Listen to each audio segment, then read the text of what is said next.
నర్సయ్య తాతతో రప్ప రప్ప రప్ప. ఇక మరి ఇక తాజా రాజకీయాల కథ ముంగటేసుకున్నాం నిన్న. ఇంకా ఇవాళ కూడా ఇక పోదామంటే జరంతా పానం సుస్తయింది మీ తాతకు. ఇక స్టూడియోలోనే ఉండి ఇవాళ మీకు వార్తలు అందిస్తేందుకు సిద్ధంగా ఉన్నాడు.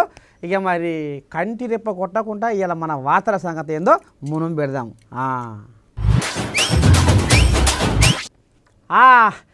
ఇక మీకు సినిమా హీరో పిల్లగాని పేరు ఏం పేరే ఉండే నాగబాబు ఎరికే కదా. అమ్మో మాకెందుకు ఎరకలే తాత. ఇక ఆయన హీరోగా చేసిండు, సినిమాలలో విలన్గా చేసిండు, తండ్రి పాత్రలు చేసిండు, హీరో పాత్రలు చేసిండు, మామ పాత్రలు చేసిండు, కాకయ్య పాత్రలు చేసిండు. ఆయొక్క తీరులో అన్ని పాత్రలు చేసిండు నాగబాబు. మాకెందుకు ఎరకలే. ఆయన గప్పటిదాకా జబర్దస్త్ షోల ప్రైవేటు కార్యక్రమాలలో కూడా కిచ్చ నవ్వి మమ్మల్ని కూడా నవ్విపించిండు. మాకెందుకు ఎరకలే నాగబాబు అని అనుకుంటున్నారు. కానీ ఇక నాగబాబు ఇప్పుడు కొత్త అవతారంలో కనబడుతుండట. ఓ అమ్మ ఏంది కావచ్చు కొత్త అవతారము ఎటడ సంగతి తాత ఏంది ఏం కథ అంటే ఓ అమ్మో ఇక ఆయన ఆట ఎక్కడో ఇఫీ గోవా 2025 అని ఏదో ఈవెంట్కి పోయిందట. ఇక అందులో మరి ఏమైందో ఏం కథో కానీ ఆయన మాట్లాడే వీడియోలు ఇప్పుడు సోషల్ మీడియాలో చక్కర కొడుతున్నాయి. ఇలా ఎట్లా ఏంది ఏం కథ అంటే పిల్లగాడు మొత్తం సన్నబడ్డాడట. ఎండుకపోయినా ఎండి షాపోలో ఎండిపోయిండట. ఓ దొబ్బుకే ఉండే మనిషి గట్టెట అయిండు. అరే మరి ఏమన్నా జ్వరం గిట్లా వచ్చి పాడయ్యేమన్నా ఆరోగ్యం బాగాలేక గిట్లా అయిందా సన్నగా కట్టెపుర లేకపోతే ఏమన్నా పికరి పెట్టుకుండా అరే ఏమైంది ఏం కథ లేక ఇంకేమన్నా సినిమా గిట్ల తీస్తేందుకు ఏమన్నా హీరోగా మళ్ళా అవతారం వెచ్చుతందుకు ఏమన్నా గిట్లా సన్నబడ్డా ఏంది ఏం కథ అనేది గుసగుస నడుస్తుంది. అయ్యా మరి నాగబాబుకి ఏం తక్కువ. నాగబాబు గతంలోనే 2009లో అలా అన్న చిరంజీవి ప్రజారాజ్యం పార్టీ పెడితే నీ దండం పెడితే ఇక అప్పుడు నర్సాపురం నుంచి లోక్సభలో ఇక మరి ఆయన పోటీగా చేసిన కథ ఇరికే. ఇక ఈ మధ్య కాలంలో ఆయన తమ్ముడు జనసేన పార్టీ పెడితే అలా జాతీయ ప్రధాన కార్యదర్శి కూడా కథ ముంగడికి సాగిస్తుండు నాగబాబు. ఇక అంత బాగానే ఉంది. ఇక ఈ మధ్య కాలంలోనే నారాచంద్రయ్య కూటమి ప్రభుత్వం వచ్చినాక ఆయనకు శాసనసభ్యుల కోట గదే ఎమ్మెల్సీ ఎన్నికల్లో ఘన విజయం సాధించిండు. ఇక మరి ఎమ్మెల్సీగా కూడా ప్రమాణ స్వీకారం కూడా చేసిండు. ఇక మరి ఇంత మంచిగా ఉన్నాక ఇంత కథ జరిగినాక మరి లోపల ఏమైనా రంది పెట్టుకుండా ఏమైనా పిగరు పడుతుండా అసలు ఏమైనా మరి ఇంట్లో ఏమైనా పంచాయతీలు అవుతున్నాయా ఎందుకు నాగబాబు సన్నబడ్డాడు అనేది ఇప్పుడు సోషల్ మీడియా సంఘపోలకు అర్థమవుతలేదట నుల్లా. ఇక గిది కథ. ఇక గోవా వీడియోలు ఇప్పుడు ఇక్కడ బొంగర లెక్క తిరుగుతున్నాయి కాబట్టి ఇక అవి కూడా మీ నర్సయ్య తాత కట్ట పడితే మీకు కూడా చూపిద్దామని ఇక గిట్ల పట్టుకొచ్చిన ఈ పిల్లగాని బాగోతాం. ఇక గిది నాగబాబు వ్యవహారం.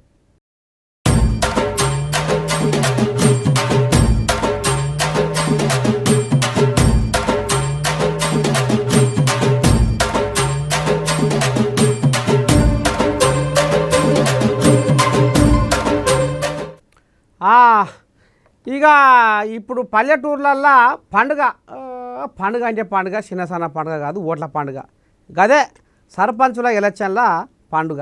ఇక ఈ పండుగల కారును ఎట్లా ఉరికియాలి. ఇక కంటోన్మెంటు కాంగ్రెస్ ఖాతాలనే పడ్డది. మొన్న జూబ్లీ హిల్స్లో కాంగ్రెస్ ఖాతాలనే పడ్డది. ఇప్పుడు ఎట్లా చేద్దాం ఏం చేద్దాం. అయ్యో జూబ్లీ హిల్స్లో ప్రచారంలో కేసీరావు వస్తే కొద్దిగా గొప్ప జర నయం ఉండు. ఈ కేసీరావే కడుపు చల్లకుండా బాయికానే మకాం పెట్టిండు. ఇక మకాం పెట్టిన కాంచెల్లి అసలు పార్టీని ఉద్ధరిస్తలేడు పట్టించుకుంటలేడు. పర్సు కట్టే పెడ్స్ అన్నట్టు రాములకు పెత్తారం కడితే నీ పాడైపోను. ఇక అంత పోయి బొంత చేతికి వచ్చినట్టే ఉంది వ్యవహారం. ఎంకటి యాడున్నవే అంటే నీ ఎంపటే ఉంది కుంపటి అన్నట్టు పాలు పతాకము రేవంతమయ్య మీద మాటలు తప్ప ఆయన లోపడంగా చేతలు ఎక్కడ ముంగడబడాయే. ఏం చేద్దాం ఎట్ట చేద్దామని ఇప్పుడు బీఆర్ఎస్ కార్యకర్తలకు లోపట లట అంటుందట. మరి ఎట్లా ఏంది ఏం కథ. మరి ఇప్పుడు సర్పంచుల ఎలక్షన్ల గంట మోగే. మరి రేపన్నా ఇంట్లో మనం ఎట్లా చేతికి చిక్కించుకోవాలి ఏ రకంగా బీఆర్ఎస్ అభ్యర్థుల గెలిపించుకోవాలి అని ఇప్పుడు కింద మీద పడి ఆలోచన చేస్తున్నాడనులా. ఓ కేసీరావు సారు నీ మకాం చల్లకుండా జర రావయ్యా వచ్చి ఇక్కడ నందినగర్లోనే ఉండు. లేకపోతే తెలంగాణ భవన్ అన్న ఉండు, వచ్చిపోయే నేతలు నీ కాడికి వస్తారు, షెడ్డో పడో సలహా తీసుకుంటారు. ఇక మరి చదువు పంతులు కనుక పోరగాళ్ళకు పాఠాలు చెప్తే ఏ రకంగా మరి ఇక రామసకదనంగా గంగిద్దు లెక్క తలకాయ ఊపి బట్టి నేర్చుకొని వచ్చి మళ్ళీ పాఠం చెప్తారో అగో గదే తరీకన ఇగో మా ఇలాకల మా నియోజకవర్గంలో ఇగో మా మండలంలో మా జిల్లాలో ఇగో కథ ఈ రకంగా పోతుంది, గిది గిది గిట్లా గిది గిట్లా గిది గిట్లా అని నువ్వు చెప్తావు, నువ్వు సలహాలు ఇస్తావు, ఇది రామసకదనంగా పోతుంది. రేపో మాపో మనకు ఈ సర్పంచ్ మన బీఆర్ఎస్ సర్పంచుల ఈ అభ్యర్థులు మన బీఆర్ఎస్ అభ్యర్థులు సర్పంచులుగా గెలవాలంటే జర నీ సలహా కావాలి సారు, జర రా తెలంగాణ భవన్కు రా, జర లేకపోతే బంజారా హిల్స్లో ఉన్న నందీనగర్ కన్నా రా సారు అని మొరబెట్టుకుంటున్నారట బీఆర్ఎస్ కార్యకర్తలు.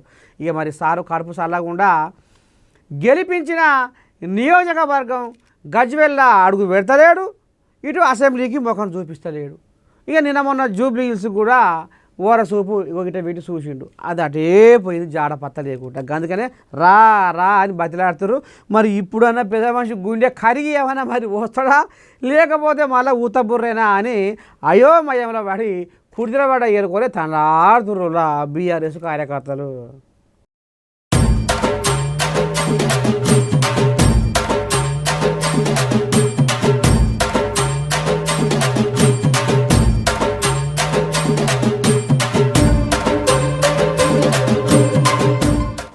అయ్యో లోకేశము ఎంత పని చేస్తేవి లోకేశము, మాకు తిన్న కూడు పెయికి పడ కూడా చేస్తేవి లోకేశము, వామ్ము మా కడుపుల ఎలకలు గుడ అని ఉరుకులు పెట్టినట్టు అవుతుంది పని, గుండెకాడ దర్ అని మొత్తుకుంటుంది. వామ్ము చల్ల జంటలు వస్తున్నాయి, ఏం చేద్దాము ఎట్ట చేద్దాము సారు అని ఇగో గిట్ల పబ్బతి పడుతుర్రాట.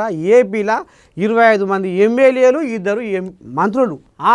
ఒరే ఏమైంది నర్సయ్య తాత, ఇంతకు ఏం జరిగి ఏంది ఏం కథ, వాళ్ళకు ఏం కష్టం వచ్చే అంత చెప్పరాని కష్టం వచ్చిందా అంటే, ఇక మరి ఇల్లు బాగుండాలి, ఇల్లు కూలిపోకుండా గట్టిగా ఉండాలంటే ఏం కావాలి, ఇల్లుకు కింద బీస్మెంట్ బిర్రుగా ఉండాలి, అంతేనా కాదా?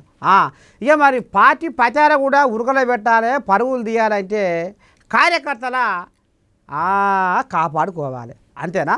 ఇక ఈ తతంగమే ఇప్పుడు ఏపీలో నడుస్తుందనులా. అసలు ఇక గెలిపించిన కార్యకర్తల జోలి మొత్తమే పట్టించుకుంటలేరాట కొంతమంది ఎమ్మెల్యేలు, అలా 2 మంత్రులు కూడా ఉన్నారట. ఇక నారా లోకేష్ ఏం చెప్పిండు, మీరు పడ్డా అరొకటి మీ నియోజకవర్గాలలో ప్రజా దర్బారు పెట్టి ఎవరికి ఏ ఆపతి ఉంది, ఎవరికి ఏ కష్టం ఉంది, ఎవరికి ఏ సమస్య ఉంది, అగో వాటి తీర్చే పనిలో మీరు ఉండాలని లోకేష్ ఆర్డర్ చేసిండట. ఇక అందులో కొన్ని కోల్యాగలు మేకున్నాయి, కానీ కొన్ని కోల్యాగలు ఎత్తేసి పక్కేసి పండబెట్టినాయి. ఇక వాటిని ముంటకుంటా అండకుంటా నాకు వయట్లేదు నాకు బుడ్డకు వయట్లేదు అన్నట్టుగా పోతే సొంత పనులలో పడితే ఉన్న పనులు మర్రబడ్డాయి. ఏం చేయాలి ఎట్లా చేయాలి, ఇక ఇది ఒక రిపోర్టు ఆయన చెవులో పడ్డది. ఇక ఇది ఇట్లా ఉంటే ఇక టీడీపీలో సభ్యత్వంతో పాటు బీమా కూడా చేయించుకురు కొంతమంది. అందులో 600 మందికి బీమా చెక్కులు ఇచ్చిర్రు. కానీ కొంతమంది ఎమ్మెల్యేలు ఇక వాళ్ళ సొంత పనులలో మునిగి తేలి 75 మంది కార్యకర్తలకు బీమా చెక్కులు ఇవ్వలేదట నుల్లా. ఇక చూసుకోరే గాడబడ్డది కథ. ఇక ఈ ముచ్చట ఈడవాడి ఆడవాడి లోకేష్ శివలో పడ్డదట. మీరు ఏం చేస్తుర్రు, ఓహో మీరు ఇంటి పనులు సగబెట్టుకుంటున్నారు, ఇక ప్రభుత్వ పనులు ఎక్కడన్నా పోని మనల్ని నమ్మి గెలిపించి ముందు నడిచిన కార్యకర్తలు ఎక్కడన్నా పోని ఇదా మీ వ్యవహారం అని ఇక 25 మంది ఎమ్మెల్యేల 2 మంత్రుల తోక కత్తిరిస్తందుకు సిద్ధంగా తయారుగా కూర్చుండాట ఇక మరి లోకేష్ అయ్యా. ఇక మరి ఆ 25 మంది ఎమ్మెల్యేలు ఆ 2 మంత్రులు ఎవరు అనేది ఇక రేపో మాపో బయటపడతట్టుంది. కానీ ఇప్పుడు వాళ్ళకి ఈ ముచ్చట ఎరుకైనాక నిద్రపోతారో పోరోనులా. మొత్తానికైతే లోకేష్ అయ్యా బాంబు వేల్చిండులా. చీరలోని గొప్పతనము తెలుసుకో,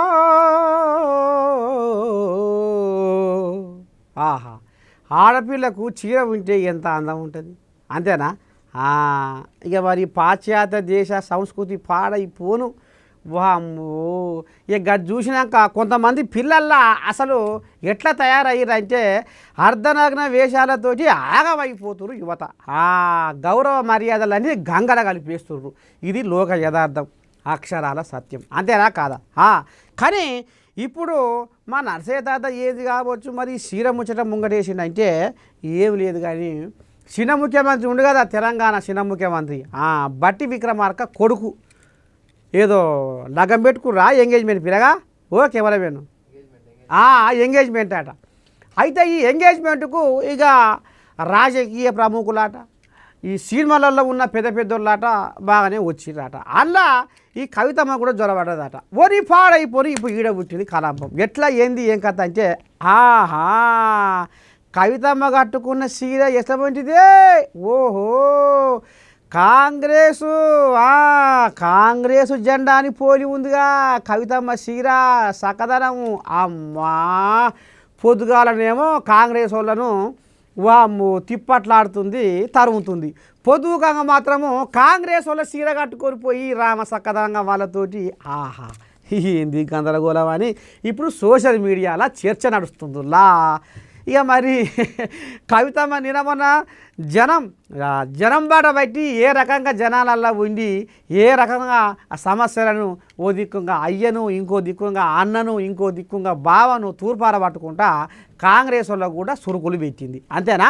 అమ్మ పొద్దుందాకనేమో కాంగ్రెస్ వాళ్ళని తిట్టుడైంది, పొదుగుకంగా కాంగ్రెస్ వల్ల పెళ్ళికి పోవుడైంది, మళ్ళీ అది కూడా కాంగ్రెస్ వల్ల జెండాలు పోలిన సీరను కట్టుకొని పోవుడైంది.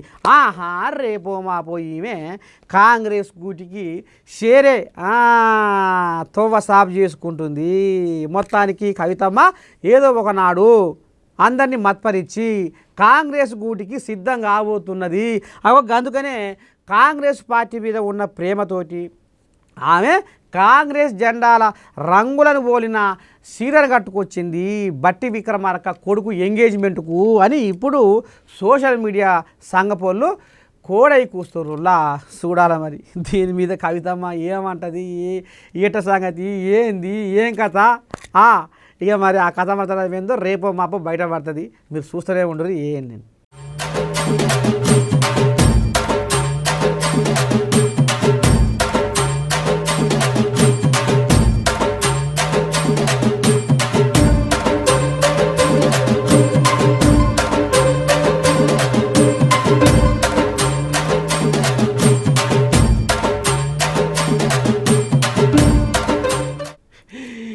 అయ్యా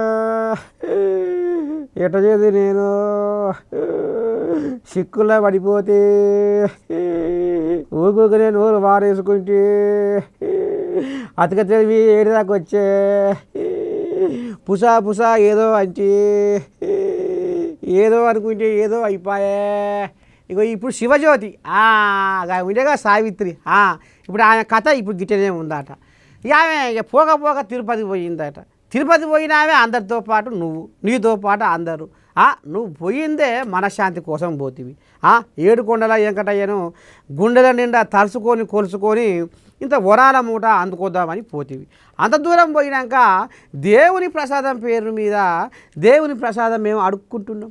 మేము కొత్త బిచ్చగాళ్ళం. మేము ఏనాడు ప్రసాదం అడుక్కోలే. ఇవాళ మేము ప్రసాదం అడుక్కుంటున్నాం, ఏం చేయము అని ఇక మరి గిట్లా ఓపలు ఇచ్చి పప్పు కాస్తే ఆఖరికి వస్తారు కదా. అది టీటీడీ వాళ్ళ కంటే పడ్డది.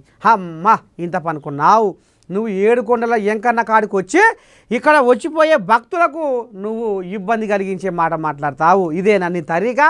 ఏడ నేర్చుకున్నావమ్మ నువ్వు అని ఇక అక్కడోళ్ళు నడువు తట్ట బుట్ట చదువుకొని నడువు. ఏనాడు నువ్వు తిరుపతిలో అడుగు పెట్టొద్దు, ఏడుకొండల ఎంకన్నకు నీ ముఖం చూపించొద్దు అని 6-7 ఏళ్ళ దాకా ఈమె ఆధార్ కార్డునే మొత్తము నల్లగా చేసిర్రట. ఇక ఏముంది అయిపోయింది. అంత పోయి బొంద చేతికి వచ్చింది. దేవుడా శంకరా భగవంతా నారాయణ ఏడుకొండల వెంకటయ్య ఎంత పని చేసేవయ్యా అంటే నువ్వు చేసుకున్న కర్మ. నోటిలో నాలుక ఉందని నరం లేని నాలుకను ఎటు పడితే అటు తిప్పుతా అంటే ఏది పడితే అది ఇసిరి కొడతా అంటే ఊకుంటుందా? ప్రకృతి ఊకుంటుందా? గంపంత కను పెట్టుకొని నిన్ను పట్టించిరి ఆఖరికి వస్తారకాల బదునావైతివి నిందల పాలైతివి సావిత్రి శివజ్యోతి ఎంత పని చేసుకుంటేవి నీ కర్మ నీకు నువ్వే అనుభవించవలసి వచ్చింది పాడైపోను ఆచారం ఇక ఉండు ప్రసాదం పడుకుంటుండు ఫ్రెండ్స్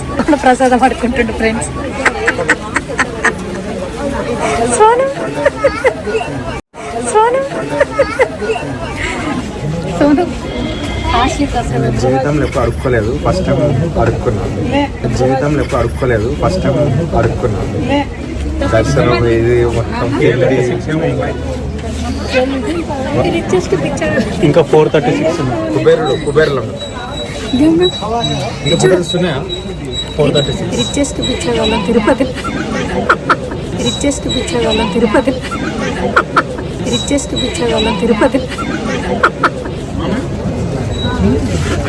అడుక్కునే కానీ బాగుంది గైస్ ఆ ఇంద్రధరసే తమ తోరణాలతో మాకు స్వాగతం పలికింది ఆ విధి సైతము యాదవులంటే చేతులు జోడించింది సమాజానికి మార్గదర్శిగా ప్రపంచానికి సూత్రధారిగా ఈ లోకంలో నీతిని నిలిపిన మాధవుడు యాదవుడు కదిలే మేఘాలు మాకు నీడనిచ్చినాయి తరిమే ఉరుము మాకు ఆరతి పట్టింది పంచభూతాల ఆత్మసాక్షిగా పొడిచేటి తొలి పొద్దు సాక్షిగా జగత్తులోన ఉషస్సు నింపిన మాధవుడు యాదవుడు ఇవాళ మా యాదవ బిడ్డ జూబ్లీ హిల్స్లో గెలిచి తీరిండు ఇవాళ మా యాదవులకు మంత్రి పదవి రాకపాయే ఎందుకని మాకు మంత్రి పదవి ఇస్తలేరు కారణం ఏంది ఇంత చరిత్ర కలిగిన మా యాదవ జాతికి అన్యాయం చేస్తుర్రు ఎవరిది ఈ కుట్ర ఎవరు దీని వెనకాల ఉన్నోళ్ళు అని ఇప్పుడు యాదవ సంఘాలు నీ దండం పెట్టి బగ్గున మండిపడుతుర్రులా మాకెప్పుడైనా మా యాదవులకు మంత్రి పదవి ఇచ్చేది ఎందుకని మాకు మంత్రి పదవి ఇవ్వాలంటే వెనక ముందాడుతుర్రు మేము మీ కంటికి నజరు కొడతలేమా